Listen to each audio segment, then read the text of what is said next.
Greetings, brothers and sisters. Welcome to, what is this called actually? Welcome to my channel. My name is Eli Wananda. Usually we're doing the We Are Reading series. The We Are Reading series is where every weekend we read books which I feel are pertinent to us as African people. Books which I feel will, well, books on African philosophy, African history, and African culture, giving us ideas and concepts and precedents, practices which I think are important for us, which will be useful for us as African people as we negotiate this modern day Babylon that we're living in.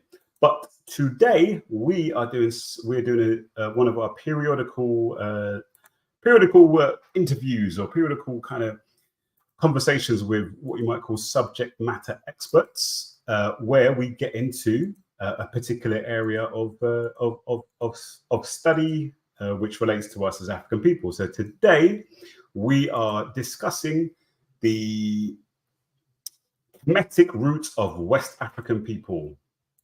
So you remember that a few weeks ago we had a couple of months ago actually, I invited a brother called Brother Kamjiverse, who came onto the channel when we were looking at lots of different examples of the historical connection that we have as African people to the people of the Nile Valley. Not just the people of Kemet, but Kemet, of course, is the most famous of the Nile Valley civilizations.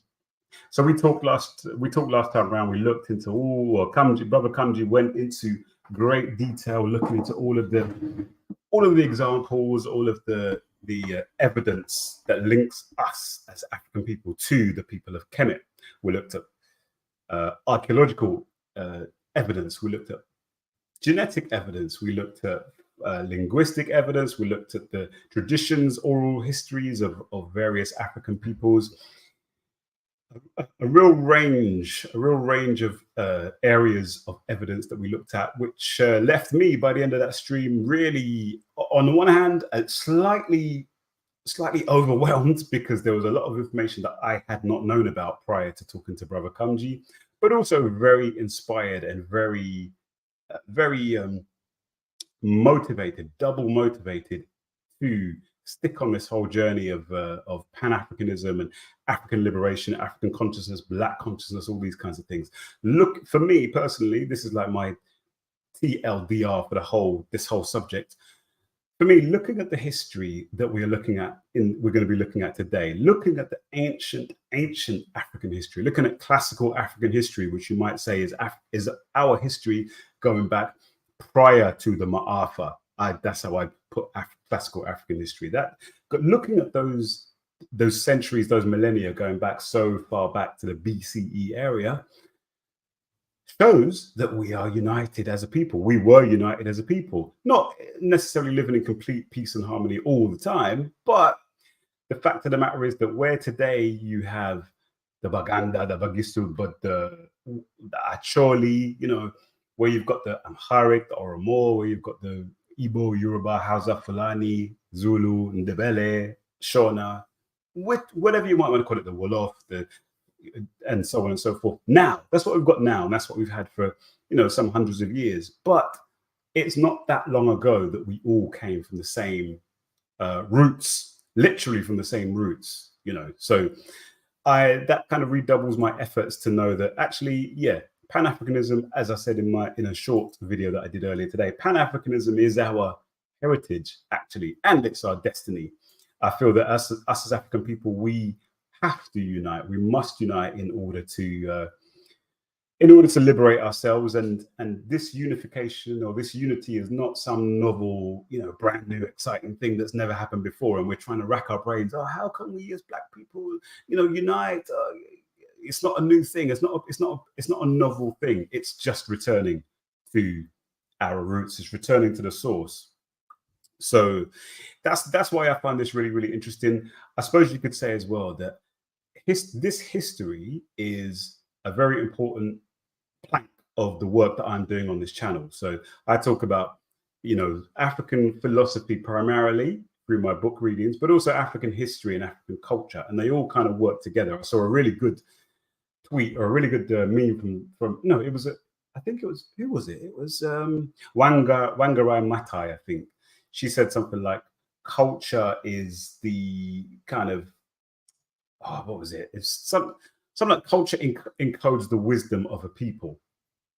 And so that's why we have to study our culture. We have to start to understand, we have to really dig in and delve into our philosophical, our ideas about what life is, what life's all about, where the world came from, where the universe came from, all that good stuff. You know, history is a crucially important part of that, because by studying and understanding how we actually came to where we are now, and by digging into the history, we can start to dig in, try and rid ourselves of the European brainwashing, the Arab brainwashing, the Islamic brainwashing, all of these brainwashings that we've had over the last several centuries. And we can start to dig down deep into our own ways of seeing the world and our own ways of seeing the universe. So yeah, that's why this conversation is of really high importance. What I'm going to do, I'm not sure where Brother Kamji is, so I'm just going to message him real quick. 1 second. Peace to everyone who's joined us already. I'd appreciate if you could please, if you could like the stream, please. That would be appreciated. Oh, wait.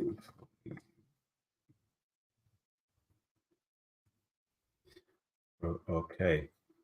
Yeah, so we'll just wait for Brother Kamjiverse to join us. In the meantime, how's everybody doing? Oh, shout out to you, Set Imhotep Ma'at Keru. What a brilliant name that is. And those are bows and arrows, are they? Bows and arrows? I believe they're bows and arrows. So shout out to you, beloved family. Hope you're good, hope you're well. What name? Set Imhotep Ma'at Keru. What a name, what a name, what a name. Love to hear a bit of a breakdown of that. Obviously, Set from one of the Neteru, Imhotep, the great Imhotep, the father of science, medicine, and so forth. Ma'at, is that Ma'at? Is that a short version of Ma'at? And then Heru, is that Heru? The other Neteru?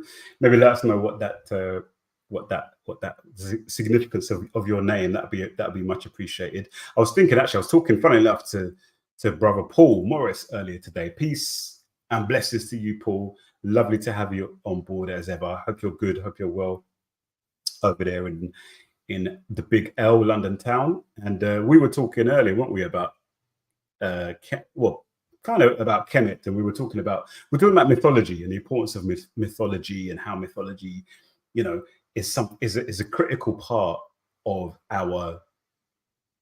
We need mythology, basically, and people gravitate toward mythology through the watered down forms of mythology which exist in comic books and films and cinema and music and all this sort of stuff. And then we were talking about some books that might be good to kind of get into African mythologies. And once we were talking about what's his name, Dr. Muata Ashby. I've got one of his books, but yeah, I'll get that. I'll seek to get that other one as well. Pert M. Heru, I think it is. So yeah, I'll get that one for sure. But yeah, welcome. And then T-Thames, nice to have you on board, family. Hope you're good, hope you're well. And then, oh, here we go. Okay, Set, who comes in peace, true of voice, in the meaning of vindicated and found innocent. Ooh, okay.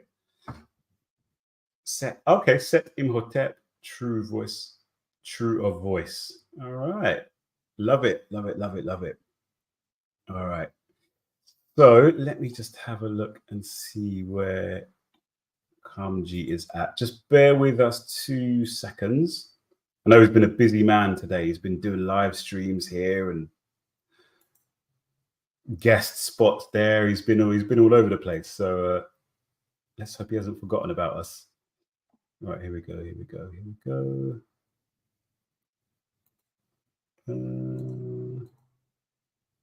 Where are we?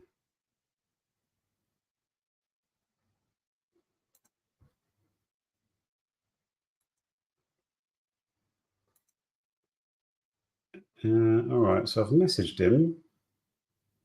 Sent the link to join. Let's see. He's not here, is he? No, he's not here yet.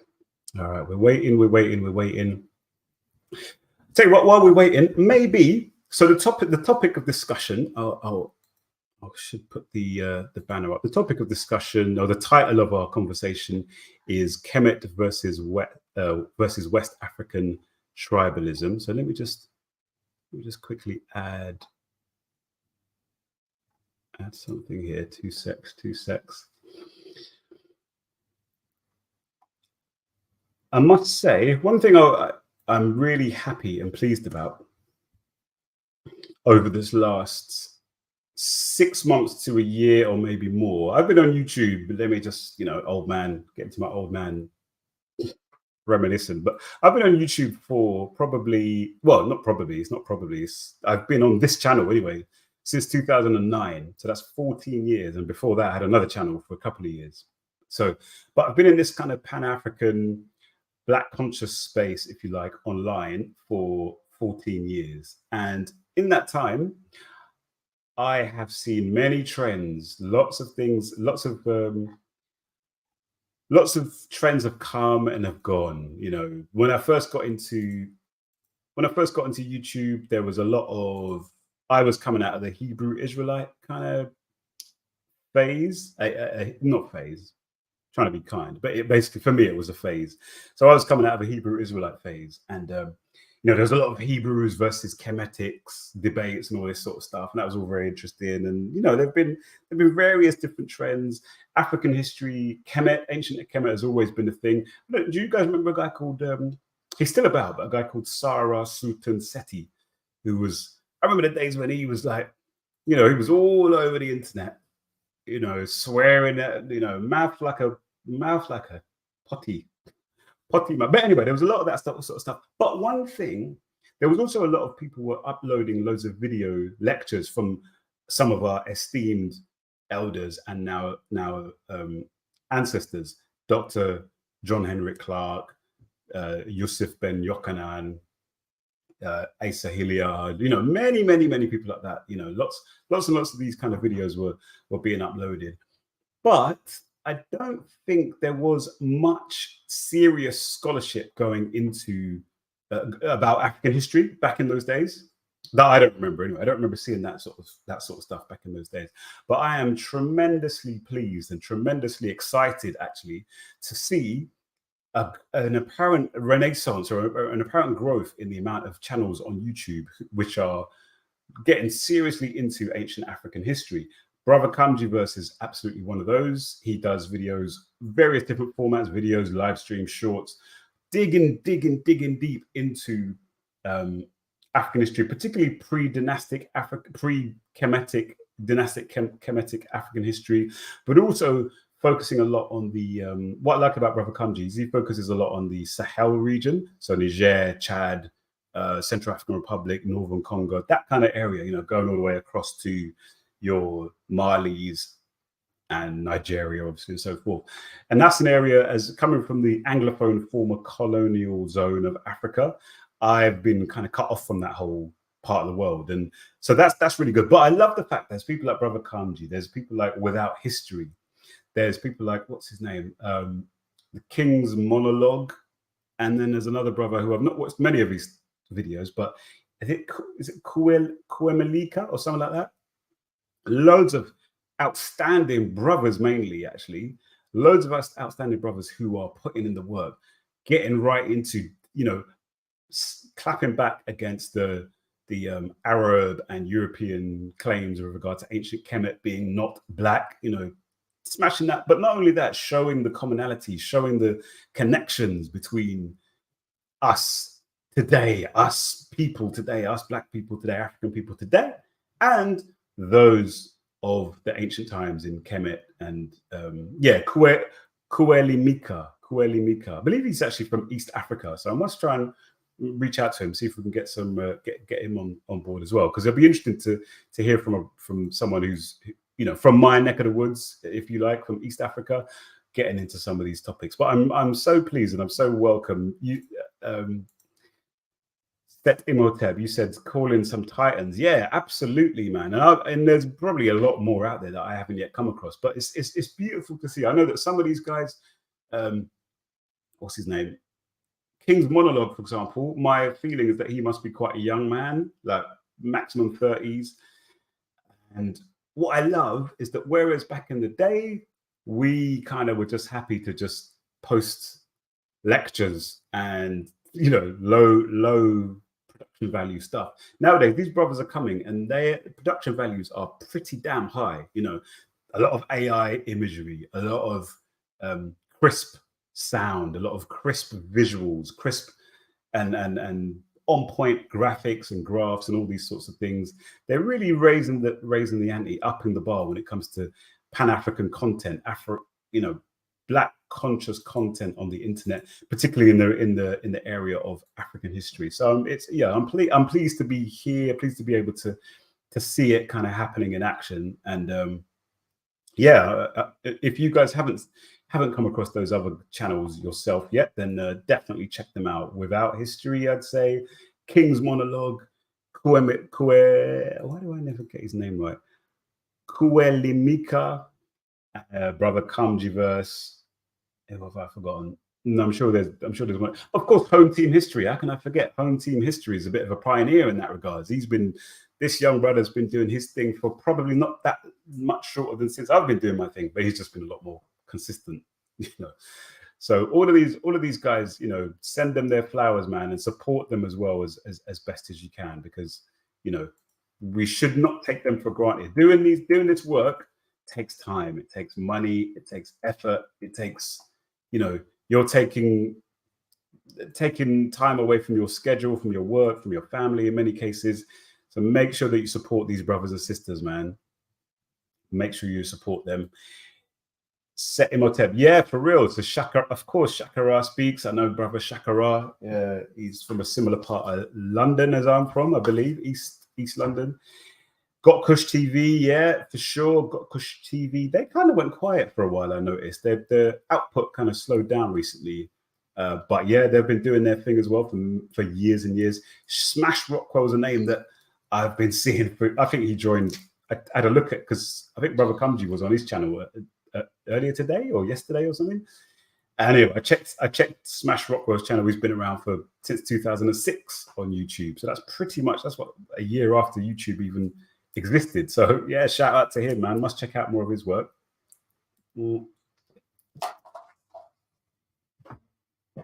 So yes, as I say, make sure please you like the video and share the video around. What I'm going to do, not heard from Brother Kamji yet.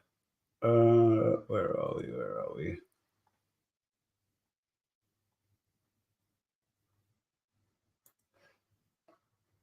Bear with us.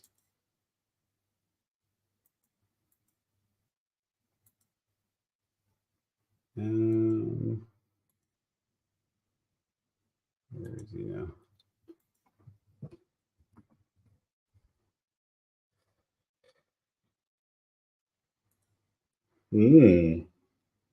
All right. So where is he?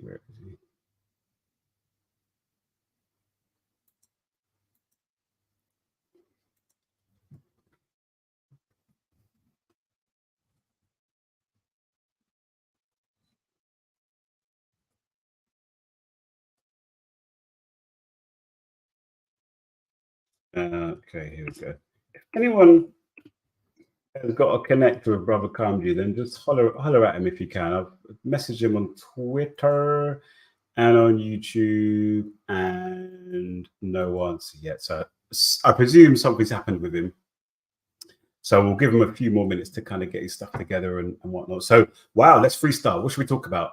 One thing I'd be interested to hear you guys' views on, actually. So one of the things I've been thinking, I mentioned earlier about the whole Sahel region being a region of the continent that, at least for me, has been kind of a little bit of a dark area, like a blind spot, mainly because of the colonial linguistic barriers. So I don't understand French. I don't speak French.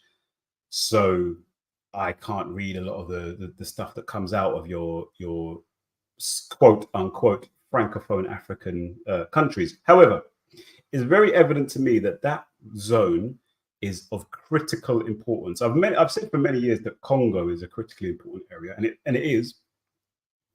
But I'm realizing that that bit above Congo is of critical importance, and it just so happens that, sorry, why do I say it's of critical importance? I say it's of critical importance because it is the heart of the continent. Frankly, it always has been the heart of the continent. That area is where we migrated back and forth, east, west, north, south. You know, that area. Brother Kamji told us last time he was on. He was schooling me anyway on the fact that there was a time, most likely was a time, when there was a third major tributary of the Hapi River, the Nile River. So you got the Blue Nile, you got the White Nile. The White Nile starts in Nyanza, Lake Nyanza, aka Lake Victoria, I believe. It goes up. Then it meets with the Blue Nile, which the Blue Nile starts, I believe, in the hills of Ethiopia. And then eventually they come together and form the main Nile. But there was apparently another tributary called the Yellow Nile. And that Yellow Nile came from the middle of the continent. So rather than coming from the kind of east, like the Blue and the White Nile, there was the Yellow Nile that came from the middle of the continent. And Brother Kamji suggests that that waterway was one of the key travel routes that our people used to get from west to east, you know, particularly when the Sahara was that part that's called the Sahara now. Sahara, did you know the word? It's just an Arabic word for desert. So saying Sahara Desert is probably a bit of a tautology. But that crossing of that area there, that middle northern Sahel, Maghreb, if you want to call it, area, was extremely important. And it's the drying up of that desert, which then, you know, caused that to come to an end. So that's one reason. And then another reason is just the fact that we know that the north of the continent has been dominated by outsiders for 2,000 years or so. And these people are sitting there saying, yeah, we're the North Africans, we're indigenous, blah, blah, blah, blah, blah. You know, and when we have Sahara in our heads, that, especially that term sub-Sahara, it's easy for us to kind of just think, oh, okay, cool. So Africa proper, Black Africa is the green bit of Africa below Algeria and, you know, Libya and all that sort of stuff, you know. But so I think the concept of sub-Saharan Africa and that kind of thing serves to divide us from our history in that part of the world as well. And of course, now what do we have? We have Burkina Faso, we have Niger, we have Sudan is in turmoil right now. Even Ethiopia is having its issues. Chad has long been a destabilized kind of zone and so forth. I think what's happening there my hunch is that there's a mighty battle going on there for the control of Africa. You know, these so-called Al-Qaeda or whatever, what's the word? ISIS and so forth, you know, good chance that they're actually just proxies by foreign governments going in there to destabilize and get all our stuff, because there's a lot of resources and minerals in there, just as there are in the Congo. And so we're seeing now, of course, particularly with Niger, the continent is potentially on the brink of war because and this is where I'm not sure. This is where it'd be interesting to get some of you guys' views on what's happening there. But on the one hand, I've got brothers and sisters who are saying, you know, the common thing I'm hearing is, yes, Africa is standing up. We're standing up for ourselves. We're liberating ourselves from the colonizers from France and all this sort of stuff. There is that, but then I also see a lot of people who are on the other side saying, no, the African Union is an instrument of Panafricanism. We must support the African Union. We must support ECOWAS. The African Union just, I think yesterday, have said they're going to kick out Niger, I think, unless they restore the previous president. ECOWAS, as we know, is trying to go to war. I don't know what to think, if I'm honest. I don't know what to think. One thing I do know is I don't want to see war there. I don't want to see full-blown war, because that's just going to end up in a lot of lives being lost, a lot of trauma, a lot of a lot of violence and bloodshed is going to spread, not just in Niger, but it's going to spread to all the neighboring countries. And so I don't want to see that. We've had too much African blood being spilt in our continent over the years. But I don't know. I don't know what you guys, how you guys see it. Do you think that Ibrahim Traore, for example, in Burkina Faso, do you think there's anything there? Do you think there's anything? He's saying a lot of really good things with regard to, liberation, Pan-Africanism, so forth. But I'm just not. I don't know. I don't know any history behind him. I don't know his story, where he came from, what his what his agenda is. I haven't really looked into anything like that, so I don't know. But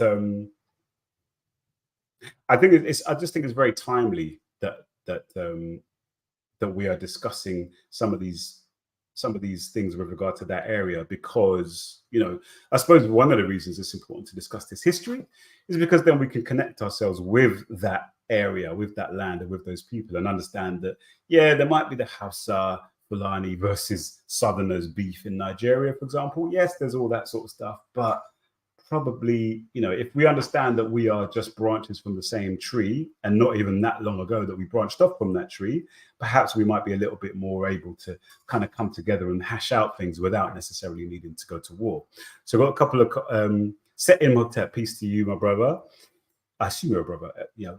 So you said ECOWAS and AU ain't the same kind of thing, I don't think. Yeah. And I think they suspended Niger, so they would be impotent to act against them since they're not full members anymore. Oh, okay. Yeah, that's an interesting one. Yeah, interesting. Yeah, I don't know. And even the African Union as well. I just don't know what to make of the African Union. I just don't know what to make. There's obviously some good things. So the continental free trade agreement and stuff like that, there's some good in there. I worry a little bit that we're just aping what the European Union has done and other areas have done. So I do worry a little bit that we're just coming up with a sort of continental capitalist zone. But we need something like that. Kwame Nkrumah and the others, they had a vision for the Organization for African Unity, back in the day, that was supposed to be an instrument for continental unity. That didn't obviously work. That was sabotage. Now we have this African Union. I don't know if we'll see anything. Everything is politics. Oh, peace to you. Everything is politics. Hello, Ahabari Gani. Hope you're good. Hope all is well. Hope life's treating you well. Just to let everyone know as well, we are waiting. I'm just waiting for Brother Kamjiverse to join us. I hope he hasn't got his times mixed up. I mean, he probably has, to be honest. Half an hour late.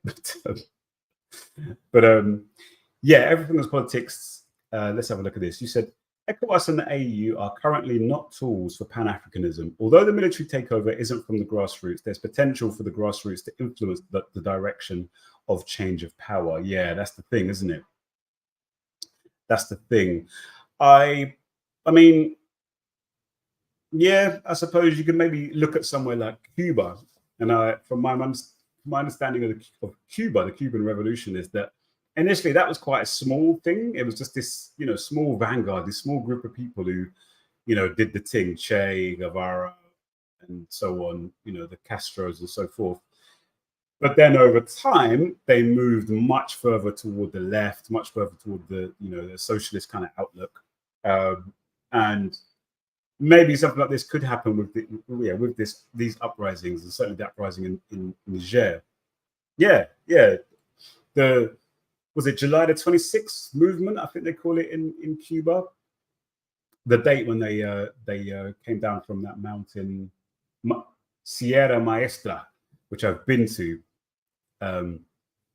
They came down from that mountain and just kind of did their journey into the capital. We call it a revolution. It wasn't much. It wasn't like guns and bombs and all that kind of revolution. It's quite a peaceful revolution in the end.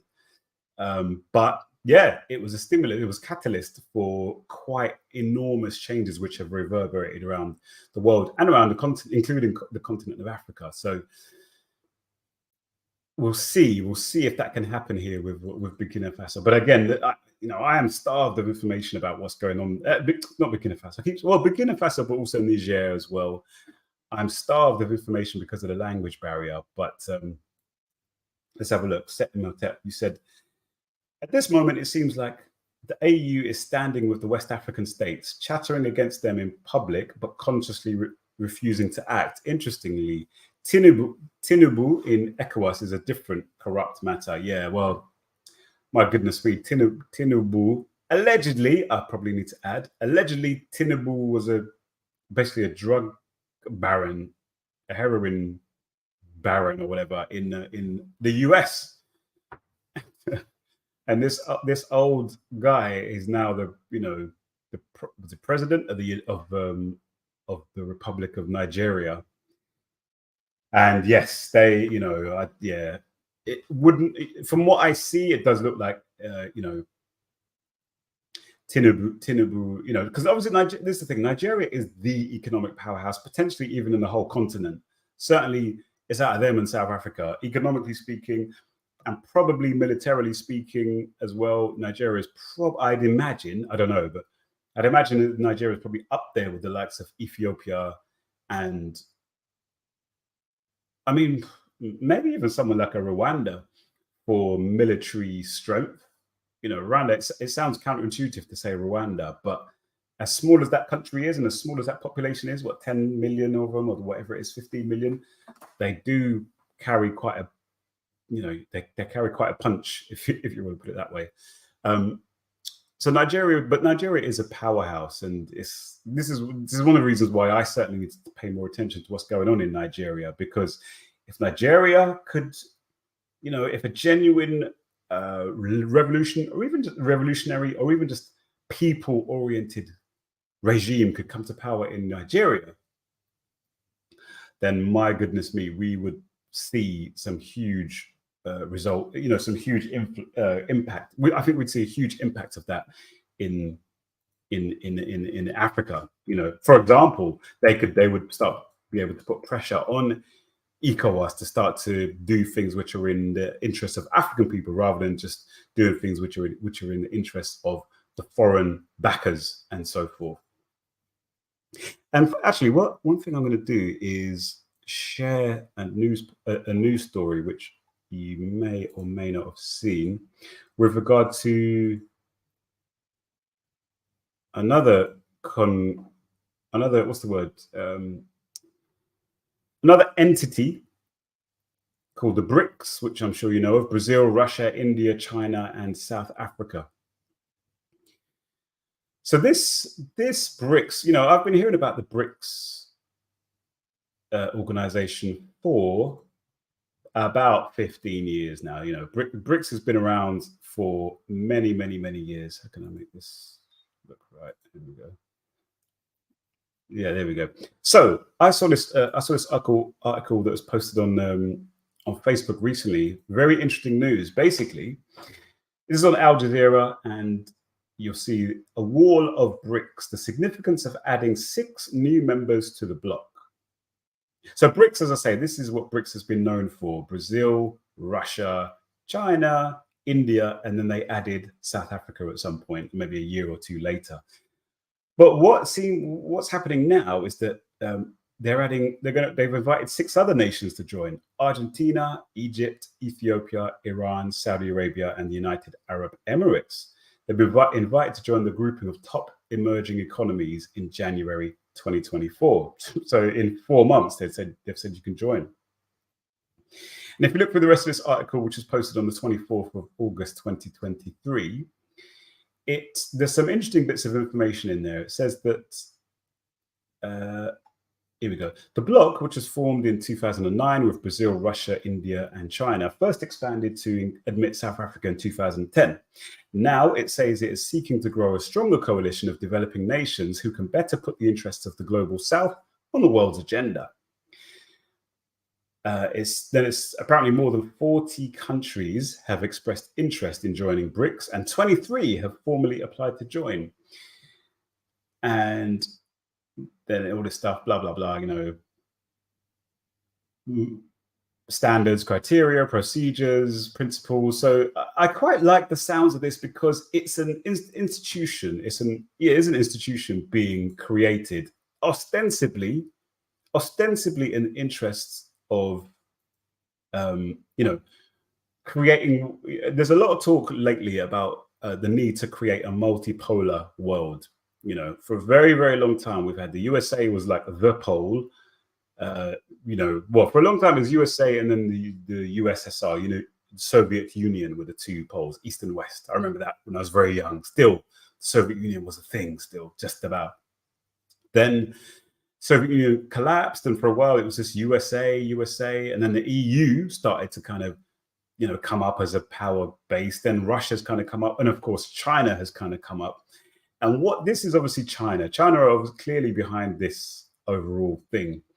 And, you know, it's one of those things where I'm not expecting that this BRICS thing is ever going to be something that's going to like really look out for the interests of African people per se, especially if this is just something that is mainly a top level thing that's led by executive leaders of countries rather than being a grassroots thing. What you really want is a grassroots federation of grassroots organizing. However, this is interesting. I think this is still even for what it is, it's very significant. Now I saw a comment there about Saudi Arabia. Yeah, you said I can't imagine Saudi Arabia joining that bloc being a good thing, to be honest. They seem like an utter wild card on the international stage, but I don't listen to Arabic language news. Yeah, it is a funny one. But one thing I've noticed with Saudi Arabia, as grotesque as that regime is, I mean, and let's face it, they are, you know, they love to kill some Africans. There's plenty of Africans in all of those Arab, you know, Gulf states, if you might want to call it, and they're being treated horrendously. There was just a news story came out the other day where Human Rights Watch, or one of these organizations, has accused Saudi of killing thousands and thousands of Black Africans trying to get into that country, trying to migrate into that country. So we're not, these countries, all of these countries, frankly, are, you know, let's not pretend that these are all, you know, bastions of human rights or bastions of African liberation. I mean, for goodness sake, even South Africa, you know. However, this I think this is quite interesting. The fact that Sudan and Iran, Saudi Arabia and Iran are two of the ones who've been invited to join. I think that is significant because for a long time, Saudi Arabia was basically the lackey of the United States, and Iran, they basically would, you remember when there was a Gulf War, the 1990 Gulf War, and, you know, where were all the military bases? In Saudi Arabia. That's where they were mainly based. And, you know, for a long time, basically, America was there to basically be the bodyguard of Saudi Arabia to protect the oil coming out. And they had like a huge, up till the last couple of years, they've had a huge beef between Saudi Arabia and Iran, representing two different strands of Islam. Saudi Arabia, the Sunnis and Arab, and then Iran, the Shia and Persians. Everyone knows that the Iranians and the Arabs, Iranians are not Saudi. Then Iranians, people of Iran are not Arabs. There are some Arabs in Iran, but the majority of the people of Iran are Persians. They are Persians, and they speak a different language. They've got different. They're the ones who tend to be the Shia Muslims. They've got different kind of Islam to the other ones. So there's, you know, kind of a bit of a historical kind of conflict between the two. But in the last couple of years, so look here, it says China recently brokered the re-establishment of ties between Saudi Arabia and Iran, a role that would traditionally have been filled by a country like the United States. India recently signed an agreement with the UAE to trade in Indian rupees and Emirati dirhams instead of in the US dollar. And yeah, these are significant things. Basically, what you're seeing, and maybe you can connect this with what's going on in Africa as well, where more and more countries seem to be starting to say, look, no, we don't want this French domination anymore. Get out. Are we in the middle of a change of guard? Are we in the middle of things changing, you know, somewhat on the global stage? I don't know. But as everything is politics said here, I think this is a very important point. Anti-blackness rules the world. Yeah, the one thing that unites all of those countries, India, Saudi Arabia, China, and all that sort of stuff is anti-blackness, a deep-seated hostility and opposition to Black African people, even Russia. You know, they will. My feeling on all of that is that these people will will use Africa for their own purposes. It happened in the so-called Cold War, where the Soviets and the Americans pumped so much money into various conflicts going on in Africa for the sake of their own interest. They weren't interested in African people. They were interested in their own blocks, you know, you know, furthering their own interests. And that is, oh, Kamji, brother Kamji is in the house, so that's good news. We'll get onto the history in a second. So that's a relief. Yeah, they will do what they will do what they want to do, and they will use us, you know. So always have that in mind as brother, as the great ancestor. Let me remove this actually. As the great ancestor John Henry Clark, I think it was him, said, we have no friends.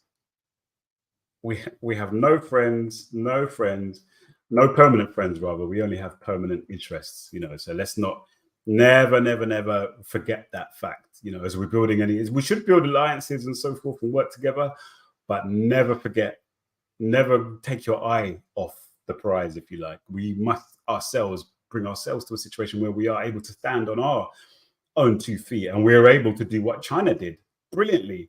China was being humiliated, what, a couple 150 years ago.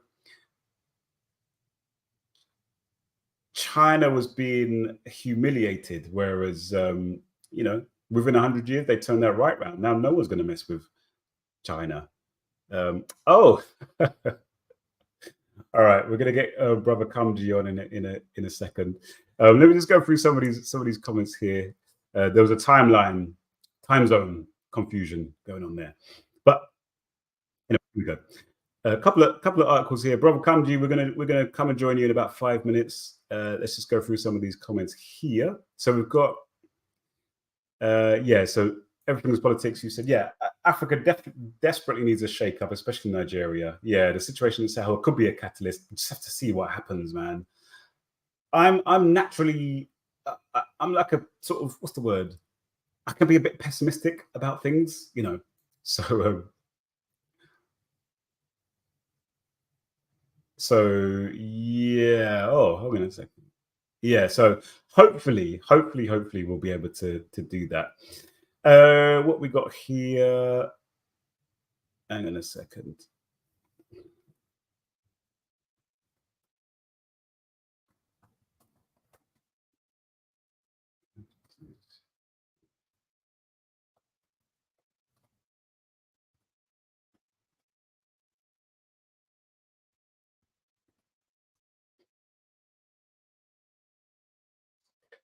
And then we've got some more comments here.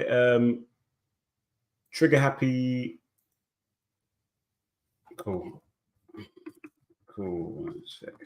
Right, Brother Kamji is going to come on. I think we're having a little bit of an issue with the time zones. So Brother Trigger Happy 262 plus said, I just want to get to the point where Africa eventually becomes rivals to China and Russia. Yeah, I don't play second fiddle. We need to be race first and a superpower long term. Absolutely. Yeah. Paul Morris, this is about countering the American influence and stronghold in the UN and smashing the power of the dollar on the international scene. Yeah, I should have mentioned that one of the things that BRICS has been talking about doing is something around currencies, so making its own currency, doing deals not in the US dollar. I mean, the US, frankly, geopolitically, and I know this has been being said for many, many years, but the US is entering a very, very, it seems like we are seeing the beginnings of a bad period for the United States. The war, I think the war in Ukraine seems to be decisively tipping in against the US and in favor of Russians. And I think we're seeing,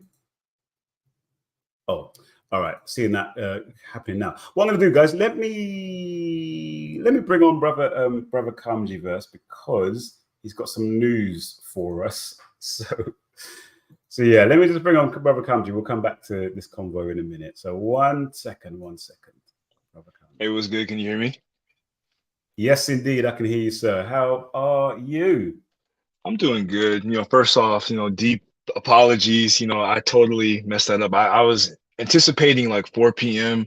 my time, which would have been 7 p.m. EST. But the Greenwich Meridian, colonial time construct has got us, you know, you got us lost in the sauce. So I mean, if you're willing to do this tomorrow, I can make some time tomorrow to get this done.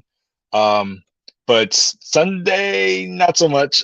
But if not tomorrow, maybe like sometime next week we can make it happen. Cool. Okay. Yeah, let me have a look. Let me have a look. What am I doing tomorrow? I'll check what's going on for tomorrow, and then potentially we could do it for tomorrow, or possibly if not, maybe we'll have to do it next week. But yeah, I could wow. do some brief Okay. comments. So some brief comments about like what the show that we intended today about tribalism. This is going to be something that I want all of your followers to look into.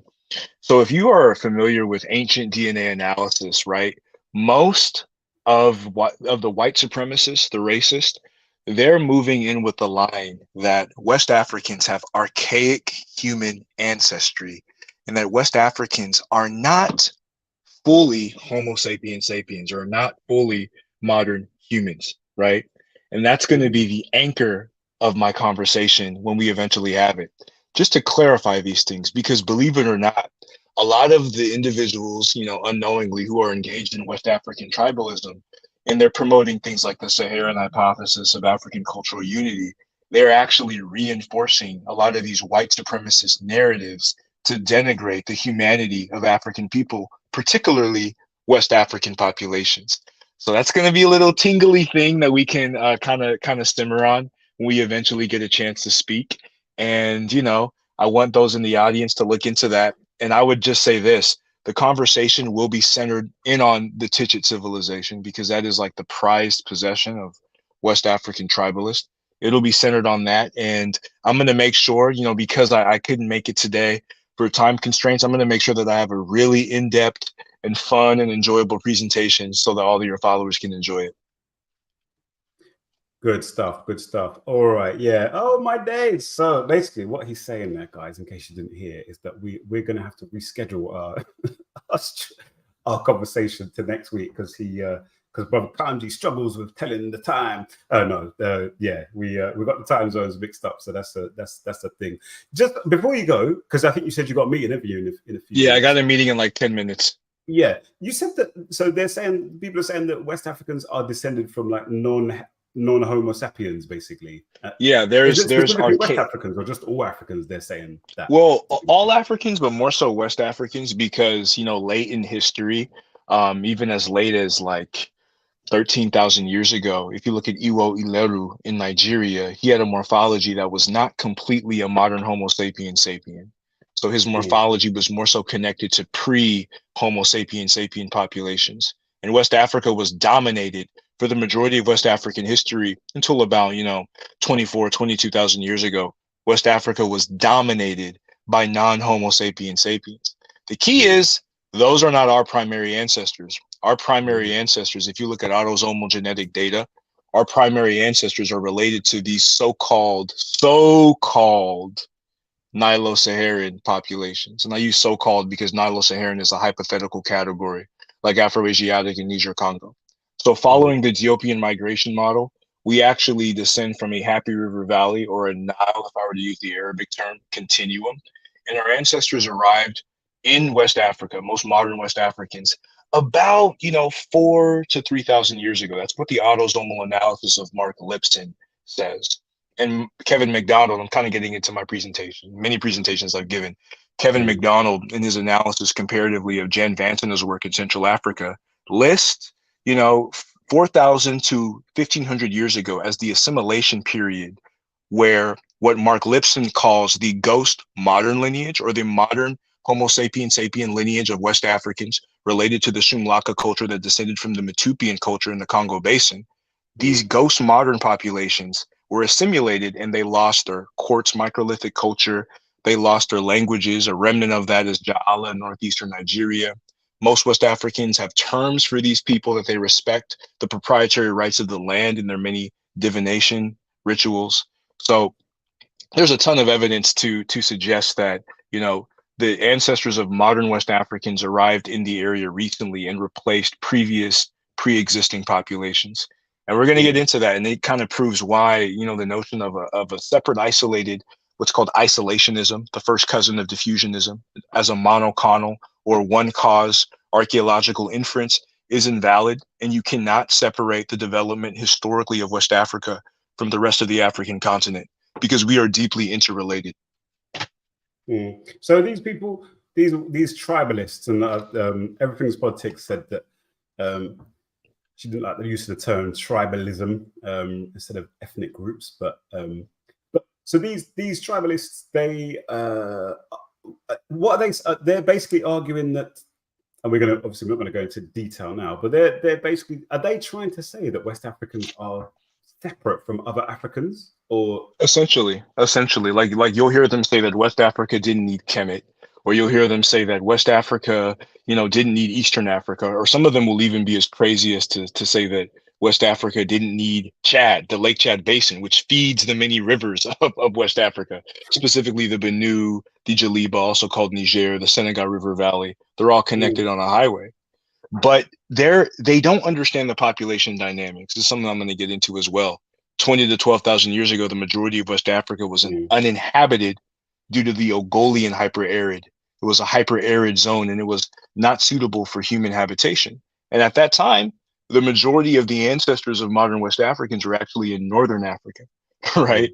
So it's a little bit more deep, you know, into it. But literally, their conception of West African history ignores the many population dynamics that occurred across the region for various socio-political and geoclimatic impulses. So they ignore those forces that lead people to move around.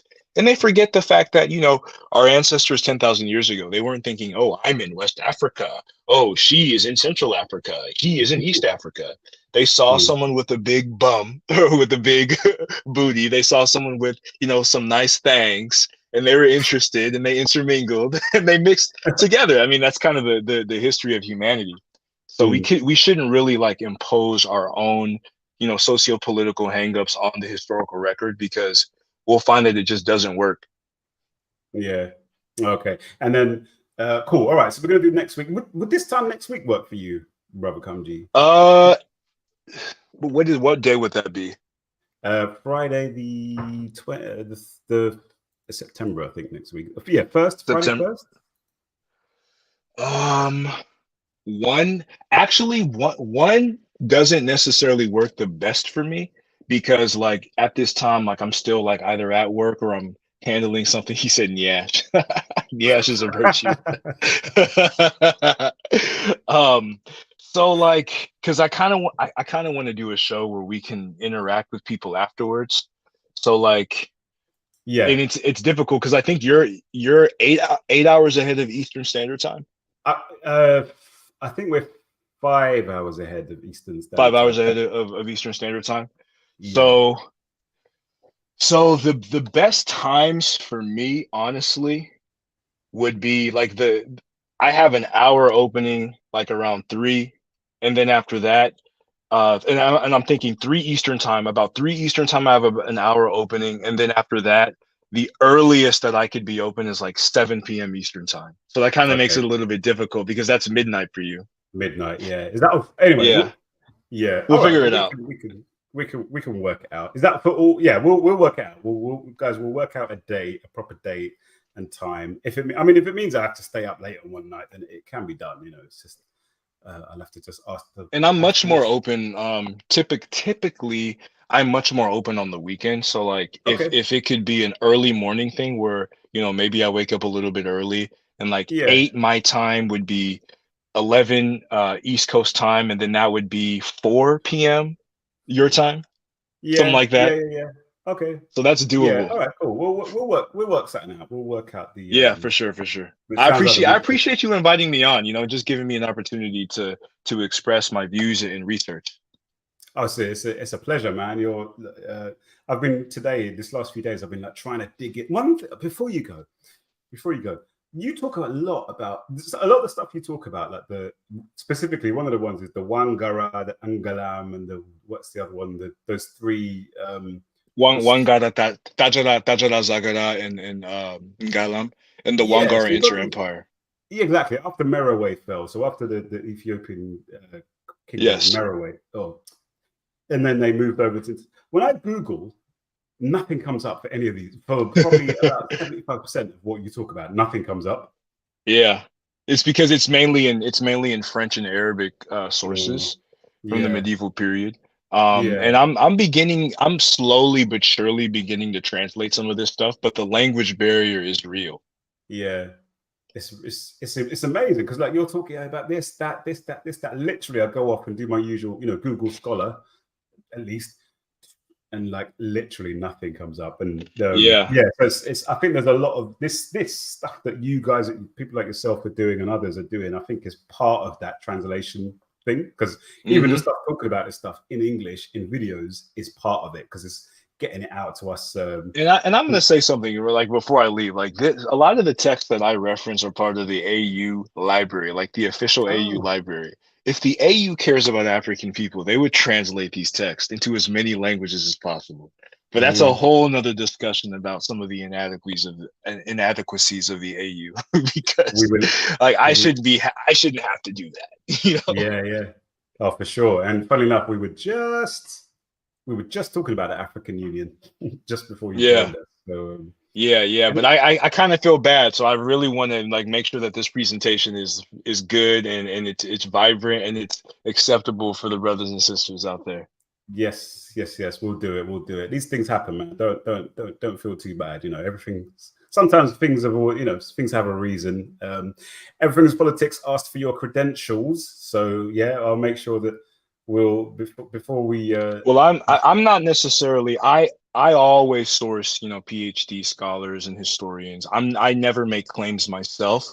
I always be sure to like have the primary sources ready because technically for me like this stuff wouldn't necessarily be my field, but there's a lot of scholars, especially those who don't speak English, who don't really get a chance for their information to be displayed. So like I make sure to have that in all of the content that I present.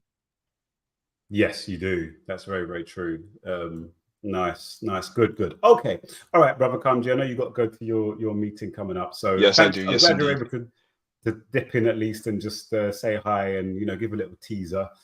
And we'll talk and work out a time to reschedule this thing. So absolutely. You peace, love, and light to the fam. Yes, we'll do. And you enjoy yourself and have a great weekend and see you soon. You too. All right. Bye. Salam. Cool. So there we go. Sorry about that.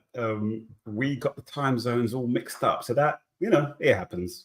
But take this as a little taster of next week's session. Good question as well. Everything is politics. That's one thing I should do when I host people. I should do a little biography about who they are and what they do and so forth. But for me, Kamji is someone who is a bit like me, basically. He's someone who's inquisitive, curious, and clearly has an analytical mind and an intellect that's able to investigate, collate, and communicate information, basically. And I think one of the most important things is the language thing, because he is conversant in the French and to a certain extent Arabic and some of these other languages. He's able to connect us with me anyway, with parts of our history that are hidden behind these linguistic prisons, these linguistic prison walls. So but guys, my apologies, man. I didn't think that. Obviously, I was hoping that we'd have our conversation this week, so we're going to reschedule it for next week. What I just ask you guys to do, please, if you haven't already, make sure that you do subscribe to the channel, so that when we do schedule the new one, that you guys will get a notification in your feed, and then you'll come and join us and ting. Might have to do it at a strange time by the sounds of things. These physical boundaries between us cause a bit of a problem when I'm trying to do live streams with people from the West Coast. Let me just mop up. There's a couple of comments here that are mopped up here. So Uh,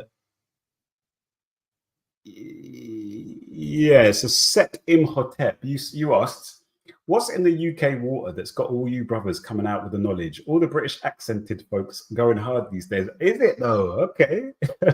Yeah, I mean, I'm a bit surprised, to be honest, to hear, the amount of like the King's monologue. When I heard him, I was like, what this guy, he sounds like someone I know, in fact. Exactly like someone I know. He's probably an East Londoner as well from the accent. And of course, you got Brother Shakara here as well. I don't know. I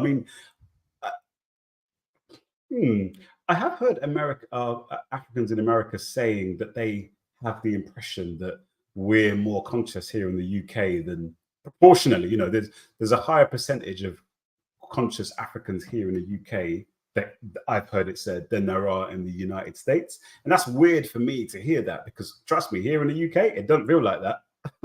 It doesn't feel like I'm surrounded by a whole, army of conscious African people, because it's rare.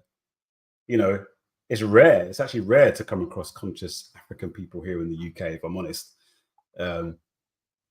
But yeah, King's monologue is a solid brother, man, and he's quite. What I like about him is that maybe you guys, after we finish here, go and check some of his videos out. What I like about him is that he's very just chill, calm, not too much showboating, not too much drama and excitement.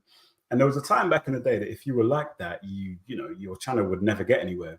But I like the fact that people with channels like him are able to, to really develop a vibe and a buzz. I'm going to check out more of his videos to, delve deep in. From what I've heard of the videos that I've heard, like, as well as being very much into the sort of, the science, if you like, of ancient Africa. So getting into,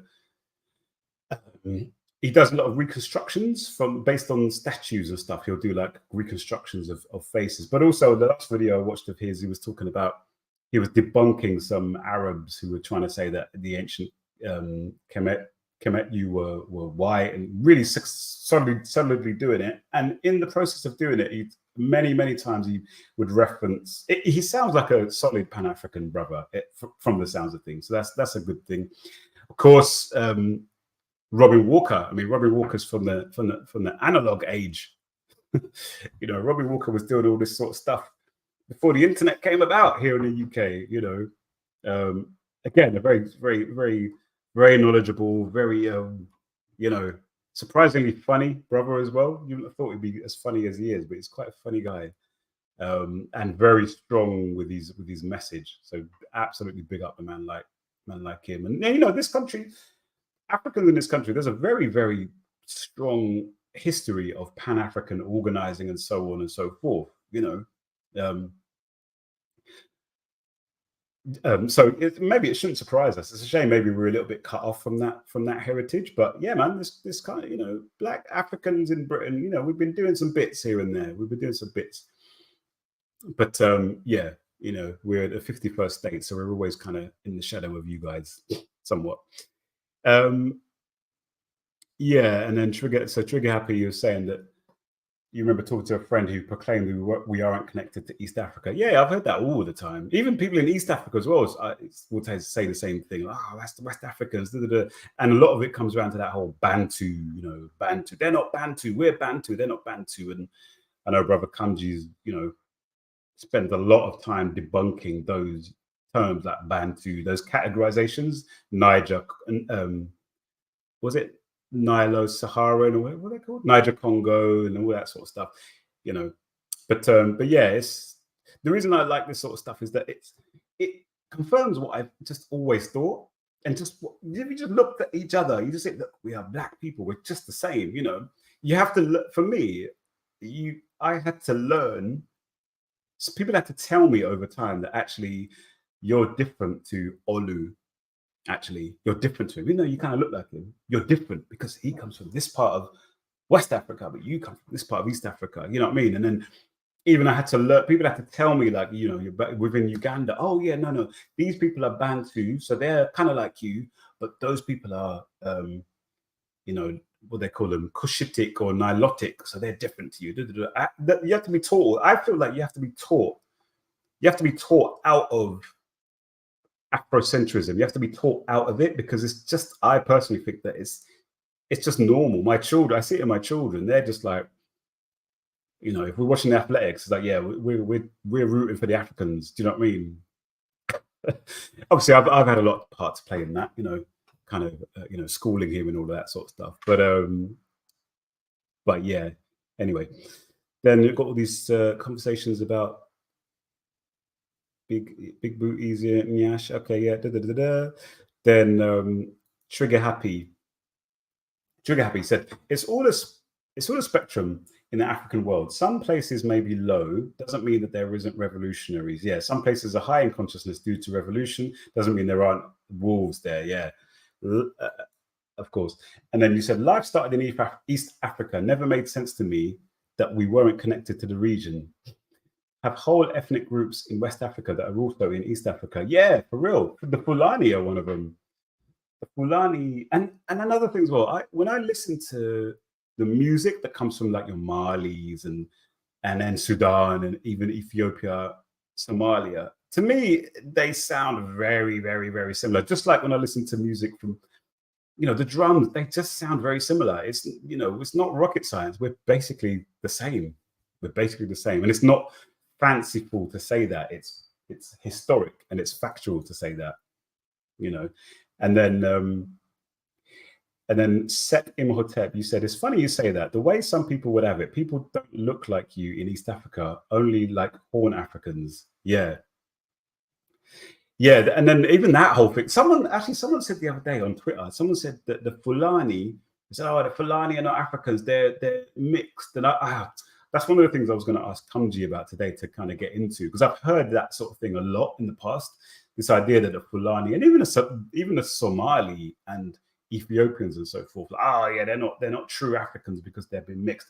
Because we sometimes have this view of Black as being only maybe this kind of phenotype. Do you know what I mean? Like, oh yeah, we all look like this. Funny thing is, you just look at if you look just at my family, sometimes I look at some of my aunties and that, and I'm thinking, are you definitely like an auntie? Like both parents were, because there's such a range. Even my two sons, one of my sons looks pretty much like me. The other son is quite a bit lighter. His hair's a little bit like not quite as curly.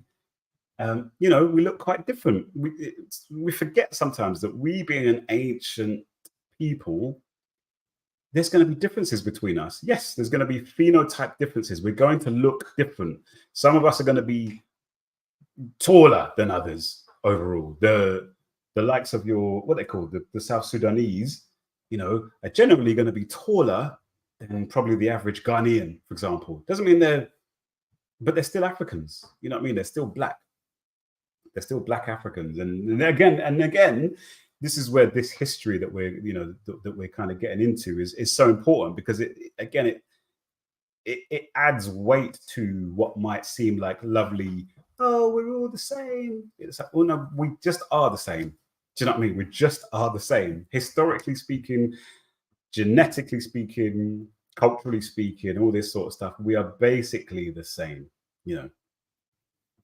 And we should embrace that and understand that. And then for me, it kind of feels like oh, okay, you know, it's like a relief. Like I can not even have to be I don't know, trying to justify it in my head or answer questions from people who are like, you're not all the same, you know. Because frankly, China, people say, oh, China, yeah, you can have Chinese unity because Chinese are all the same.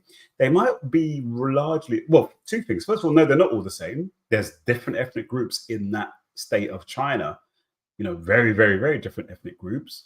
But then also, if you check it, a couple of thousand years ago, China wasn't all just the same. There were many different languages, many different regions, many different cultures and so forth.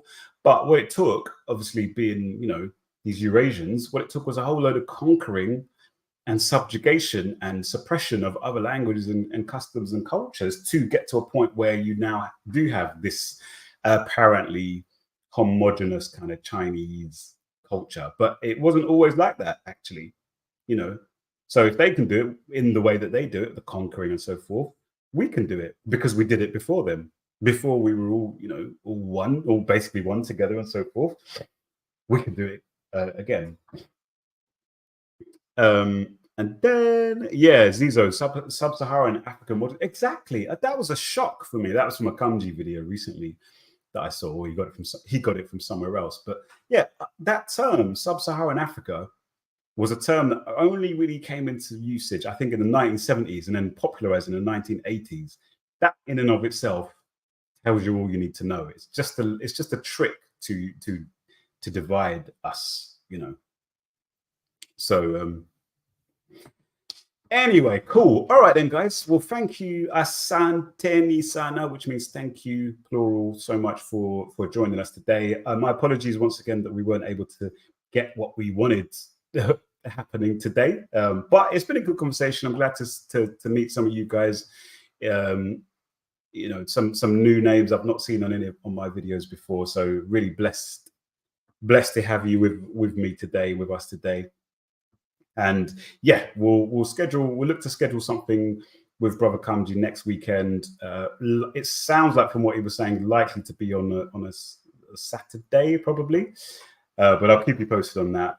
But in the meantime, yeah, take care for now. Peace and blessings, and we'll chat next time. So do subscribe as well to the channel if you haven't already done so. Shout out to all of my my supporters, my patrons as well. If you want to support the channel, then just go to the channel and find the Substack link or the Patreon link, and that'll be much appreciated. But for now, I bid all of the a farewell. Have a blessed weekend, and yeah, we'll chat next week. All right, bless up, peace.